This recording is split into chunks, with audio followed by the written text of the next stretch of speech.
ലോകത്തിൽ വെച്ച് ഏറ്റവും വലിയ വേദന. പ്രസവ വേദനയെക്കുറിച്ച് ഇതിലപ്പുറം ഒന്നും പറയാനില്ല. ഗർഭിണിയാണെന്ന് അറിയുന്ന നിമിഷം മുതൽ സന്തോഷമാണെങ്കിൽ പോലും ഓരോ സ്ത്രീകളും ഭയക്കുന്നതും ഈ പ്രസവ വേദനയെ തന്നെയാണ്. എന്നാൽ ഇത്രയും വേദനകൾ സഹിച്ച ഒടുവിൽ കുഞ്ഞിനെയും പിന്നാലെ സ്വന്തം ജീവനും നഷ്ടപ്പെട്ട ഒരു യുവതിയുടെ വാർത്തയാണ് കഴിഞ്ഞ ദിവസം കോഴിക്കോട് നിന്നും പുറത്തു വന്നത്.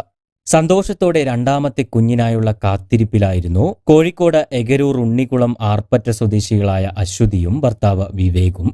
പ്രസവ ദിനം വരെ എല്ലാം നല്ല പോലെ തന്നെ നടന്നു. എന്നാൽ അവസാന മിനിറ്റുകളിൽ ഗർഭപാത്രം തകർന്ന് കുഞ്ഞു മരണപ്പെടുകയായിരുന്നു. പിന്നാലെ അശ്വതിയും ഈ ലോകത്തോട് വിട പറഞ്ഞു. അങ്ങേയറ്റം ദാരുണമായ ഒരു സംഭവം.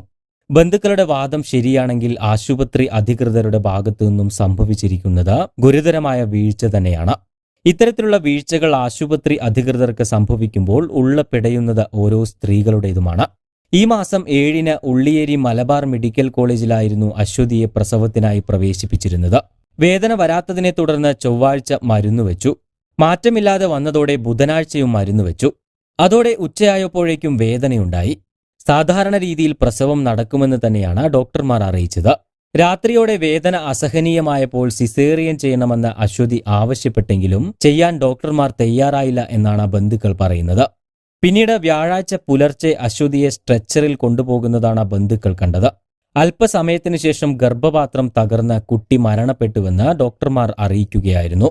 തുടർന്ന് ഗർഭപാത്രം നീക്കിയില്ലെങ്കിൽ അശ്വതിയുടെ ജീവനും അപകടത്തിലാകുമെന്ന് അറിയിച്ചതിനെ തുടർന്ന് ഗർഭപാത്രം നീക്കാൻ ബന്ധുക്കൾ അനുമതി നൽകി. എന്നാൽ പിന്നീട് അശ്വതിയുടെ ആരോഗ്യസ്ഥിതി കൂടുതൽ മോശമായതിനെ തുടർന്ന് വെന്റിലേറ്ററിലേക്ക് മാറ്റുകയായിരുന്നു. പിന്നീട് സ്ഥിതി വീണ്ടും വഷളായതോടെ ഇന്നലെ രാവിലെ കോഴിക്കോട്ടേക്ക് കൊണ്ടുവന്നുവെങ്കിലും അശ്വതിയുടെ ജീവൻ രക്ഷിക്കാനായില്ല. വേദന അസഹനീയമായതോടെ അശ്വതിയുടെ കരച്ചിൽ ലേബർ റൂമിന്റെ പുറത്തു നിൽക്കുന്നവർക്കും കേൾക്കുമായിരുന്നുവെന്നാണ് ബന്ധുക്കൾ പറഞ്ഞത്. ബന്ധുക്കൾ ഉൾപ്പെടെ സിസേറിയൻ നടത്തണമെന്നും ആവശ്യപ്പെട്ടിട്ടും ഡോക്ടർമാർ തയ്യാറായില്ലെന്നാണ് ആരോപണം. അതേസമയം ഈ വിഷയത്തിൽ തങ്ങളുടെ ഭാഗത്തുനിന്നും ചികിത്സാ പിഴവ് ഉണ്ടായിട്ടില്ല എന്നാണ് ആശുപത്രി അധികാരികൾ വ്യക്തമാക്കിയത്.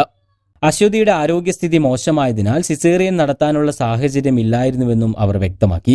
സുഖപ്രസവം നടത്താനുള്ള എല്ലാ തയ്യാറെടുപ്പുകളും ലേബർ റൂമിൽ തങ്ങൾ സജ്ജീകരിച്ചിരുന്നു. എന്നാൽ പെട്ടെന്ന് കുഞ്ഞിന്റെ ഹൃദയമിടിപ്പ് കുറയുന്നതായി കണ്ടതുകൊണ്ട് സിസേറിയൻ ചെയ്യാനായി യുവതിയെ ഓപ്പറേഷൻ തിയേറ്ററിലേക്ക് മാറ്റുകയായിരുന്നു. തുടർന്ന് സിസേറിയൻ ചെയ്യാനായി വയർ തുറന്നപ്പോൾ ഗർഭപാത്രത്തിൽ വിള്ളൽ ഉണ്ടായിരുന്നതായും മറുപിള്ള വിട്ടിരിക്കുന്നതായും കണ്ടു. കുഞ്ഞിനെ പുറത്തെടുത്ത് ഉള്ളിലുണ്ടായ രക്തസ്രാവം നിയന്ത്രിക്കാൻ സാധ്യമായ എല്ലാ മാർഗങ്ങളും സ്വീകരിച്ചു. ഏകദേശം 40 കുപ്പി രക്തം കൊടുക്കേണ്ടി വന്നു. ഇത്രയും രക്തം കട്ടപിടിക്കാത്ത സാഹചര്യം വന്നതിനാൽ വളരെ അപൂർവമായി സംഭവിക്കുന്ന മൾട്ടി ഓർഗൻ ഫെയിലിയർ എന്ന അവസ്ഥയുണ്ടായി. ഈ അവസ്ഥ ചികിത്സിക്കുന്നതിനുള്ള സാങ്കേതിക ചികിത്സാരീതി ഇവിടെ ഇല്ലാത്തതിനാൽ രോഗിയെ മറ്റൊരു ആശുപത്രിയിലേക്ക് റഫർ ചെയ്യുകയായിരുന്നുവെന്നുമാണ് ആശുപത്രി അധികൃതർ വ്യക്തമാക്കിയത്. എന്തായാലും ഇവിടെ നഷ്ടപ്പെട്ടത് ഒരു യുവതിയുടെയും പിഞ്ചു കുഞ്ഞിന്റെയും ജീവനായിരുന്നു. കൂടുതൽ വാർത്തകൾക്കും വിശേഷങ്ങൾക്കും ചാനൽ സബ്സ്ക്രൈബ് ചെയ്യാൻ മറക്കരുത്.